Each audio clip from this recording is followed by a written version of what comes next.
পেঁয়াজটাকে ভেজে নিলাম ভালো করে।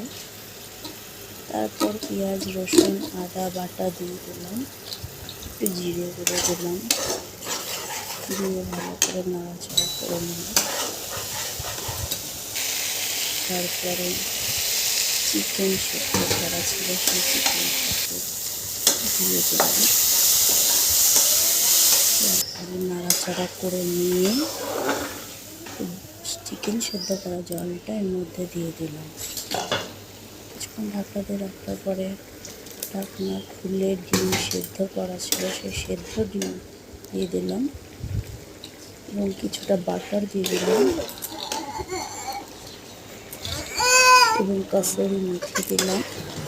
কসুরি মেথি দিয়ে একটু গরম মশলা দিলাম এবং একটু নাড়াচাড়া করে নিলাম। এরপরে গরম মশলা দিয়ে কিছুক্ষণ ঢাকা দিয়ে রাখার পরে